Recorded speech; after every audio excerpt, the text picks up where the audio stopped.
যে বান্দা আমি নবীর সুন্নতকে মুহাব্বত করলো, ফাকাদ আহাব্বানি, সে যেন আমি নবীকে মুহাব্বত করলো। ওমান আহাব্বানি কানা মাই ফিল জান্নাহ, আর যে ব্যক্তি আমি নবীকে মুহাব্বত করবে সে জান্নাতে আমি নবীর সঙ্গে থাকবে। সুবহানাল্লাহ বলেন।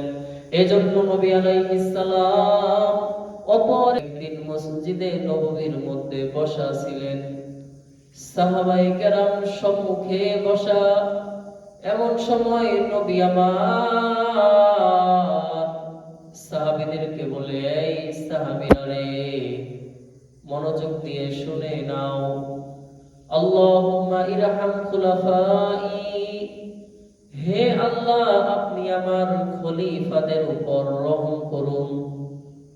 সাহাবীদেরকে শুনাইয়া শুনাইয়া নবী আমার দোয়া করতেছেন, ও আল্লাহ আপনি আমার প্রতিনিধি যারা হবে, আমার প্রতিনিধি, আমার খলিফা, তাদের উপর আপনি দয়া করুন, রহম করুন। সাহাবীরা প্রশ্ন করলো, ইয়া রাসূলুল্লাহ, ওগো আল্লাহর নবী,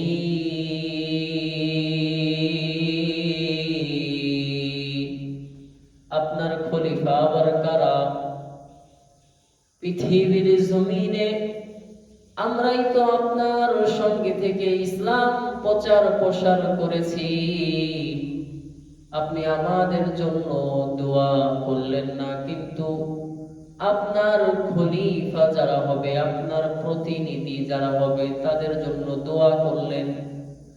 ও নবী, ও আমাদের নবী, ইয়া রাসূলুল্লাহ একবার বলেন না,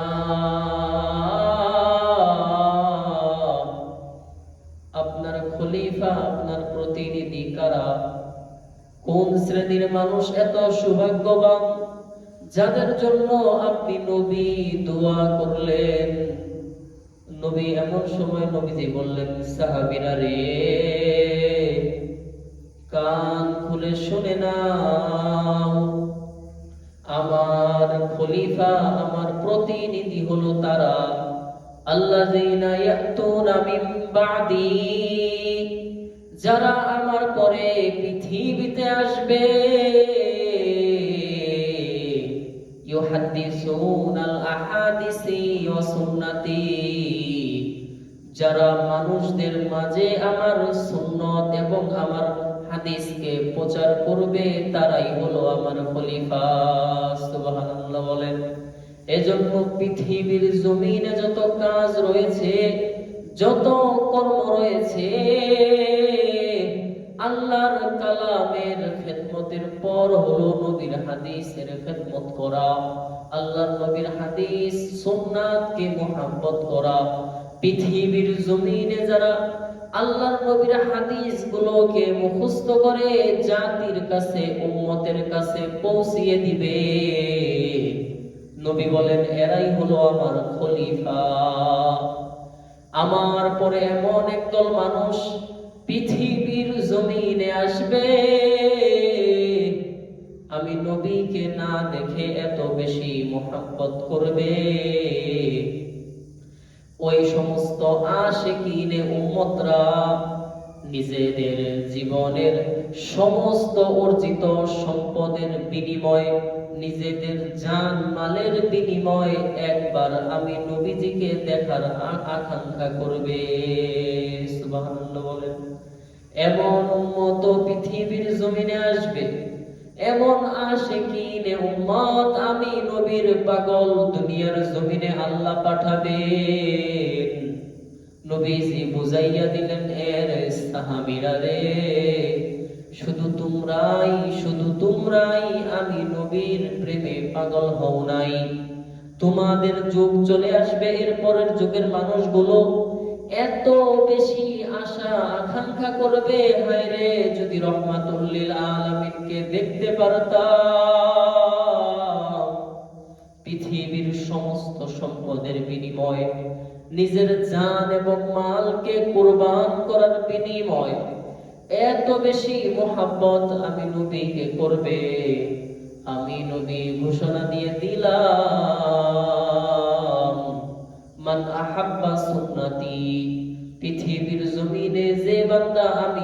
সুন্নতকে মুহাব্বত করলো, ফাকাদ আহাব্বানি, সে যেন আমি নবীকে মুহাব্বত করলো।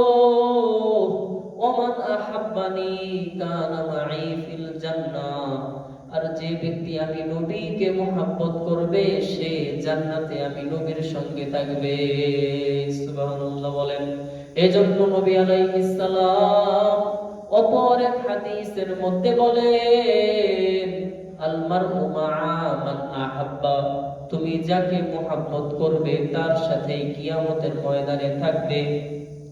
অর্থাৎ যার সঙ্গে যার মুহাব্বত হবে তার সঙ্গে তার কিয়ামত হবে, তার সঙ্গে তার হাসর নাসর হবে। এজন্য আমাদের মুহাব্বতের মানুষ একমাত্র নবী এবং সাহাবায়ে কেরাম। নবী এবং সাহাবীকে মুহাব্বত করতে হবে। এরে আমার যুবক ভাই,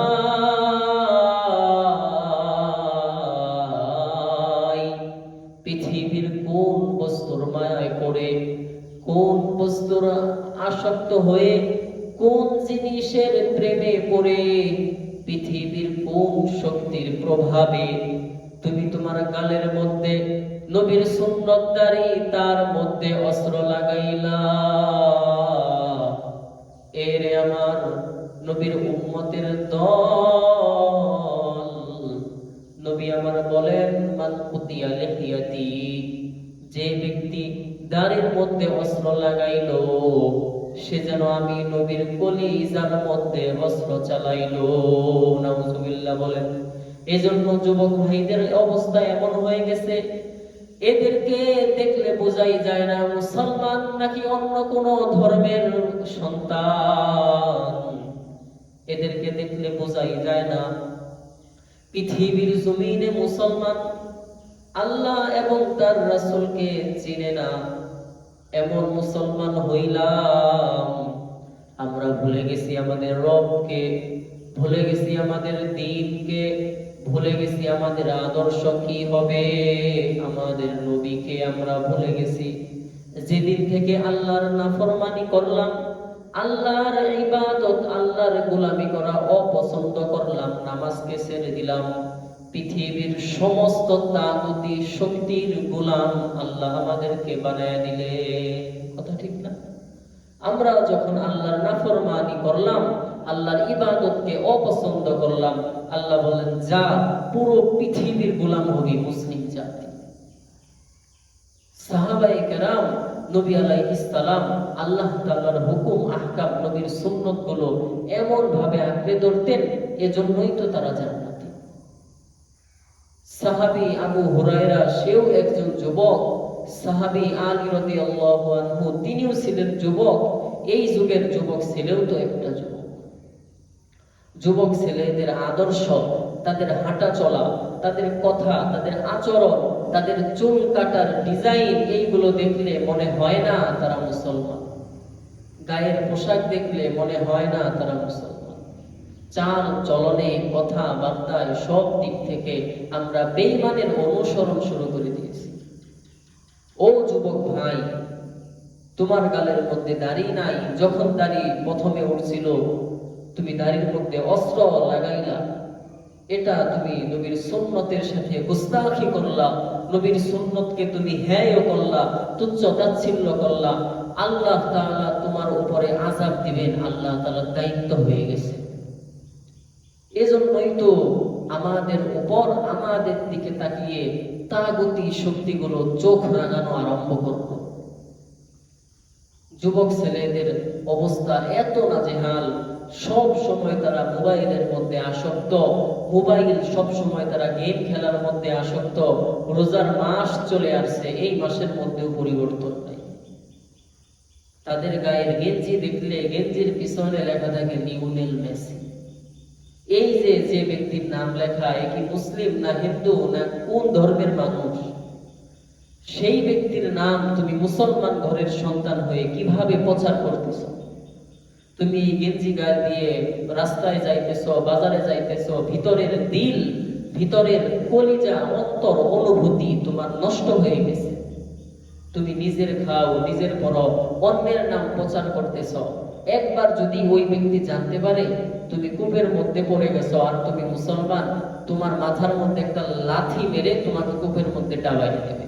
তুমি সেই ব্যক্তির নামের গেঞ্জি পরে ঘুরতেছো। আশ্চর্য! মুসলমান, সুন্নতের আমল নাই, আল্লাহ চিনি না, রাসূল চিনি না, আলেমদের মোহাব্বত করা শিখলাম না। গেঞ্জির মধ্যে লেখা থাকে ম্যানচেস্টার সিটি। এই লেখা কোন জায়গা থেকে আসলো? লেখা তো দরকার ছিল life line Islam, voice of Quran, এইগুলো লেখা থাকা দরকার ছিল। কিন্তু লেখা তো থাকে বেঈমানদের নামগুলো গেঞ্জির মধ্যে লেখা। এটা মুসলমানের হচ্ছে। এইরকম আল্লাহর নবীর আদর্শ সুন্নত গুলো যখন আমরা ধরে ঠেলে দিলাম, বেঈমান জাতিগুলো আমাদের উপর আক্রমণ করতে আরম্ভ করলো। মুসলমান ইমানদার আল্লাহর গোলাম দিলের কান লাগাইয়া দেয়।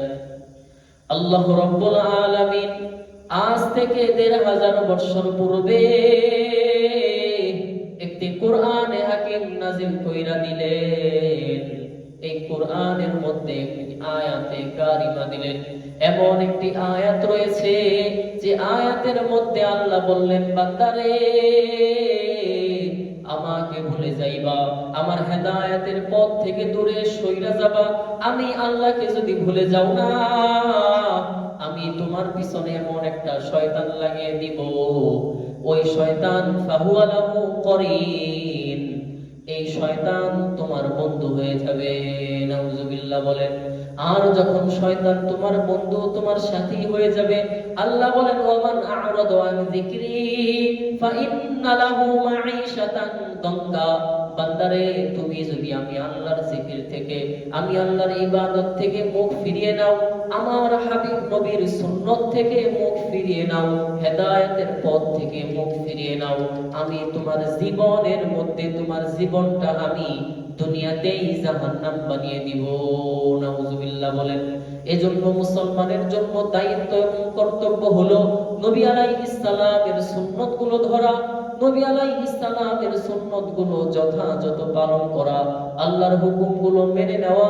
পৃথিবীর জমিনে অন্য কোন জাতি এত সভ্য, এত সুশৃঙ্খল কোন ধর্ম পৃথিবীর জমিনে নাই। একমাত্র ইসলাম ধর্মই হলো আল্লাহর দরবারে মনোনীত ধর্ম। পৃথিবীর জমিনে একমাত্র সভ্য জাতি হলো মুসলমান জাতি।